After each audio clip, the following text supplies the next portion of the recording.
భరద్వాజ గారు సినిమాలు రిలీజ్ అయినాయి. విజయ్ గోట్ ఒకటి, అవును ప్లస్ 35 అని చెప్పేసి నివేద థామస్ రోల్ ఒకటి అవును ప్రధాన రోల్ చేస్తున్నప్పుడు సినిమా రిలీజ్ అయింది.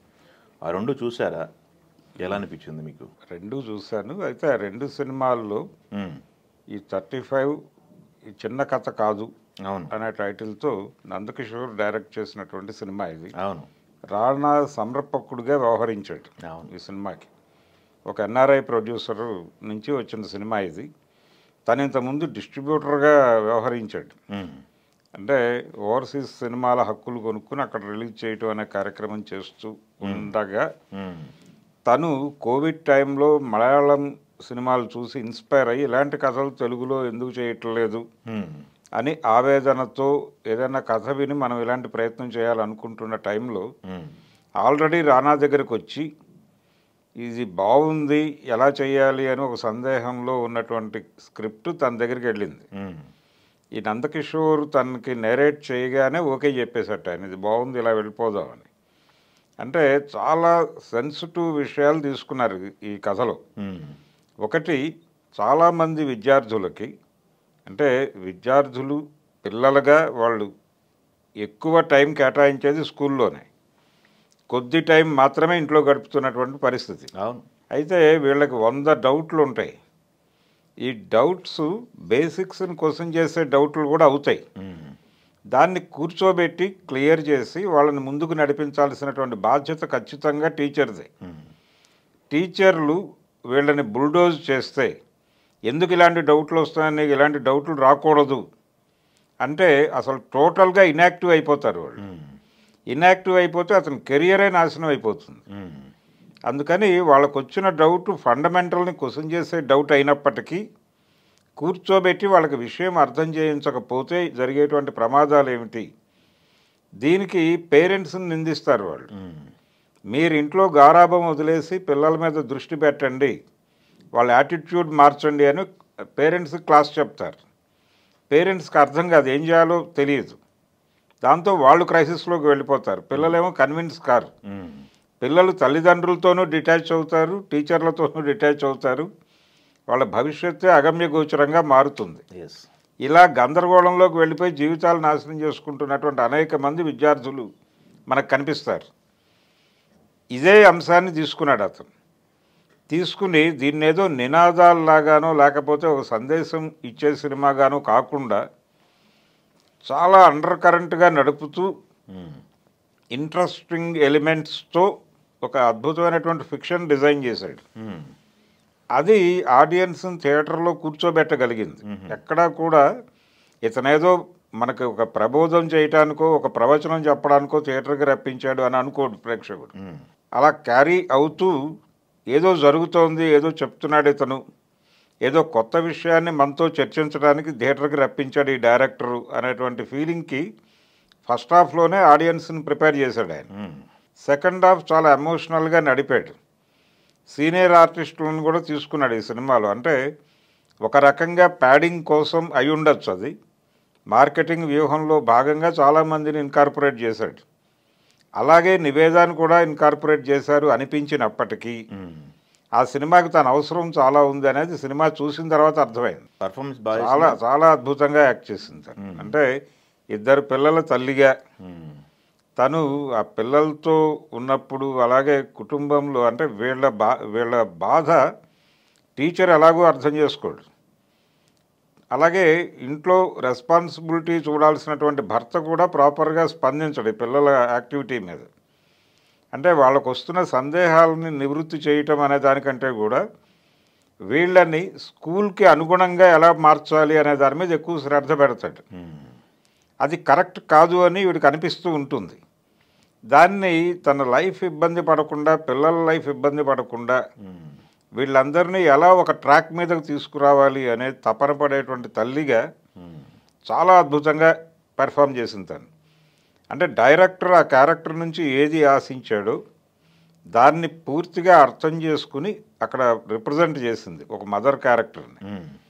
ఈ సినిమా చూసినటువంటి ప్రతి ప్రేక్షకుడికి ఒక రకంగా వాళ్ళ తల్లి గుర్తొస్తుంది ఆ సినిమా చూస్తుండే. అంతగా తీసుకువెళ్ళిపోయింది ఆ సినిమాలోకి నివేద. అందుకని తనేదో సినిమాని ప్రమోట్ చేయటం కోసము లేకపోతే మరో దానికో ప్యాడింగ్ కోసము నివేదాన్ని తీసుకొచ్చారు అనేది కరెక్ట్ కాదు. తన్ని కావాలనే తీసుకొచ్చారు. అలాగే భాగ్యరాజాతో చేయించారు ఒక క్యారెక్టర్, ప్రిన్సిపాల్ క్యారెక్టర్. అది భాగ్యరాజా చేయటం వల్లనే అంత అందంగా అమరింది అది. అలాగే టీచర్ క్యారెక్టర్లో ప్రియదర్శి మ్యాథ్స్ టీచర్గా కనిపిస్తాడు. తను ఒక అద్భుతమైనటువంటి కుర్రాడిని తీసుకొచ్చారు ఈ సినిమాలో, బాలనటుడిగా పరిచయం చేశారు. అరుణ్ అని వైజాగ్ నుంచి పట్టుకొచ్చారు. విచిత్రం ఏంటంటే ఈ సినిమాలో పిల్లల పాత్రల కోసం చాలామందిని ఆడిషన్ చేశారు. వీళ్ళు చేసి చాలా ఏరియాల నుంచి పిక్ చేశారు పిల్లల్ని. తిరుపతి నుంచి కొంతమందిని తీసుకున్నారు. ఈ కథ తిరుపతిలో జరుగుతుంది. అలాగే ఈ పిల్లల్ని పిక్ చేసిన తర్వాత వీళ్ళందరికీ వర్క్షాప్ కండక్ట్ చేశారు. వీళ్లతో ఆర్టిస్టులను కూర్చోబెట్టి వర్క్షాప్, అంటే వర్క్షాప్ నిర్వహించి సినిమా చేయటం అనే కల్చరు దాదాపు పోయింది. ఈ సినిమాతో మళ్ళీ ఆ కల్చర్ని చూపించాడు ఆయన, తీసుకొచ్చాడు. ఇలా చాలా కష్టపడి మనసు పెట్టి చేసినటువంటి సినిమా అది. గోట్ పరిస్థితి మరి ఈ సినిమా ఇలా ఉంటే గోట్ అది out and out commercial cinema.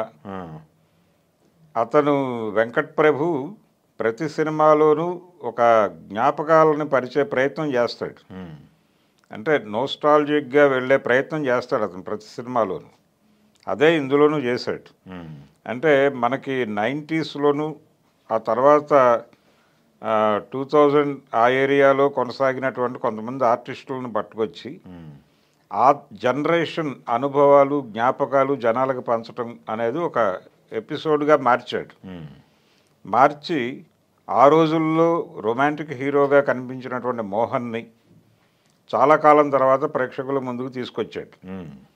అలాగే ప్రశాంత్ని పట్టుకొచ్చాడు, ప్రభుదేవాని పట్టుకొచ్చాడు, విజయ్తో పాటు వీళ్ళందరినీ టీం చేశాడు. టీం చేసి వీళ్ళ మీద అలాగే అటు సైడ్ ఫీమేల్ ఆర్టిస్టులను కూడా స్నేహాన్ని పట్టుకొచ్చాడు, లైలాని పట్టుకొచ్చాడు. ఆ జనరేషన్లో ఆ టైంలో ఆడియన్స్తో బాగా లింక్ అయినటువంటి ప్రతి క్యారెక్టర్ని పట్టుకొచ్చి ఇందులో యాక్ట్ చేయించాడు. అలాగే ఆ టైంలో ఒక ఇళయరాజా గారి హిట్ సాంగ్ని పట్టుకొచ్చి ఈ సినిమాలో వాడాడు. ఇదంతా చేయటం ద్వారా ఒక జ్ఞాపకాలని రేపుతున్నాను, తద్వారా ఈ సినిమా సక్సెస్ దాని మీద డిపెండ్ చేసి ఒక రొటీన్ ఫార్ములా స్టోరీ అది.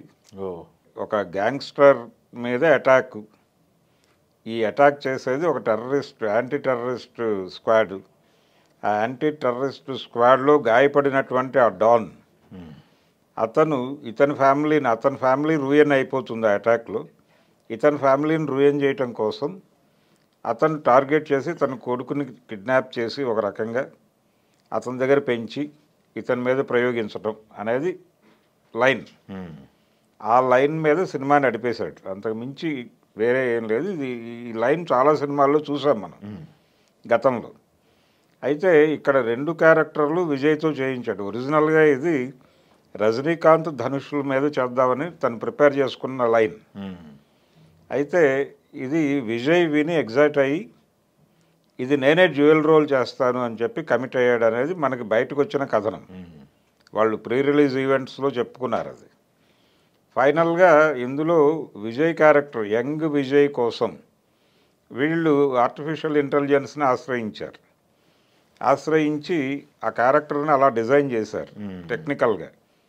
అలా ఏఐ విజయ్ ఉంటాడు దీనిలో, ఏఐ కాని విజయ్ ఉంటాడు. ఈ ఇద్దరు విజయ్ల కాంబినేషన్లో నడిచే సీన్లని చాలా ఎమోషనల్గా నడిపాడు. తద్వారా ఒక క్యూరియాసిటీని ఆడియన్స్లో క్రియేట్ చేయగలిగాడు. ఆ ఏరియాలో బాగానే డిజైన్ చేశాడు సినిమా. అయితే ఈ సినిమా ద్వారా అంటే కొత్త పాయింట్ ఏమీ లేదు, కానీ పాత సినిమా మళ్ళీ చూసినట్టుంది. అంతే అంటే కమర్షియల్ ఫార్ములా అంతే. కమర్షియల్ ఫార్ములా సినిమా అంటేనే కొత్త టైటిల్తో పాత కథ చెప్పడం. అదే చేశాడు ఈ సినిమాలో వెంకట్ ప్రభు. కొత్తగా చేసింది ఏమీ లేదు. ఒకటేమో పాత జ్ఞాపకాలని రేపే ప్రయత్నం చేశాడు. రెండోది ఈ ఆర్టిఫిషియల్ ఇంటెలిజెన్స్ ద్వారా ఒక క్యారెక్టర్ని డిజైన్ చేసి ఆయన ప్రీ రిలీజ్ ఈవెంట్లో ఇంకో మాట కూడా చెప్పాడు.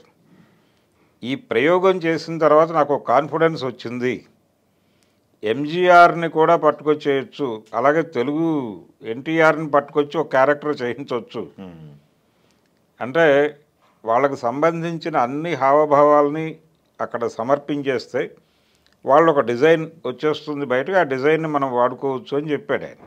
ఈ సినిమాలో అలా ఆ ప్రయోగం వర్కౌట్ అయింది. అది యాక్చువల్గా వాళ్ళు రిలీజ్ చేసినటువంటి ట్రైలర్లో బాగాలేదు, కానీ ఆన్ స్క్రీన్ అది సినిమాలో బాగానే ఉంది. అయితే ఈ ట్రైలర్ మీద వచ్చిన రివ్యూల ఆధారంగా మేము దాన్ని మళ్ళీ మార్పులు చేసుకుంటూ వెళ్ళటం వలన ఇది ఇలా ఇంప్రెస్ చేయగలుగుతోంది ఈ క్యారెక్టర్ అని చెప్పాడు ఆయన. ఆ కష్టం ఉంది, ఆ టెక్నికల్ కష్టం మాత్రం జనాలని అట్రాక్ట్ చేసింది. అయితే ఈ సినిమా ఏ మేరకు కమర్షియల్గా రైజ్ అవుతుంది అనేది చూడాలి. ప్రస్తుతానికి పెద్ద బజ్ లేదు ఆ సినిమాకి. నార్మల్ ఆడియన్స్ విజయ్ సినిమా సరదాగా చూద్దాం అనుకునే వాళ్ళు థియేటర్కి వెళ్తున్నారు అంతే. అంటే తెలుగుకి సంబంధించి తమిళ్ మార్కెట్ బాగానే ఉంది, తమిళ్ ఓపెనింగ్స్ బాగానే ఉన్నాయి. అది గోట్ పరిస్థితి. కొత్త పాయింట్ ఏం లేదు విజయ్ తరహా సినిమా. రెండోది ఆయన పొలిటికల్ పార్టీ పెట్టాడు, జెండా ఆవిష్కరించాడు, ఆ తర్వాత వస్తున్న సినిమా ఇది. సో డెఫినెట్గా ఈ సినిమాలో ఏదో పొలిటికల్ కంటెంట్ ఉంటుంది అనుకున్నారు చాలామంది, అటువంటిదేం లేదు.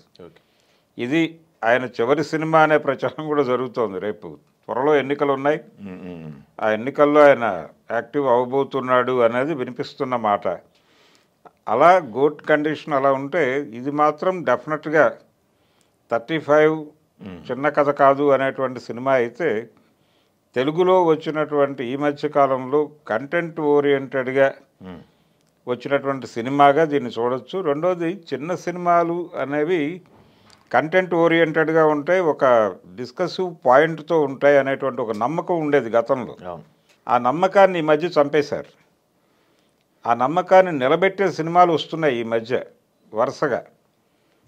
వాటిలో కూడా ఇది బెటర్ సినిమాగా ఉంటుంది. అంటే మనకి కమిటీ కుర్రాళ్ళు అనే సినిమాలో రిజర్వేషన్ ఇష్యూని టచ్ చేసి మాట్లాడే ప్రయత్నం చేశారు వాళ్ళు. ఈ సినిమాలో కాస్ట్ క్వశ్చన్ని తీసుకుని మాట్లాడే ప్రయత్నం చేశారు. అంటే ఏదో ఒక డిస్కసివ్ పాయింట్ ఉండాలి చిన్న సినిమాలో అనే సెంటిమెంట్ వర్కౌట్ అయింది. ఈ సినిమా వాటన్నిటికంటే బెటర్గా ఉంది.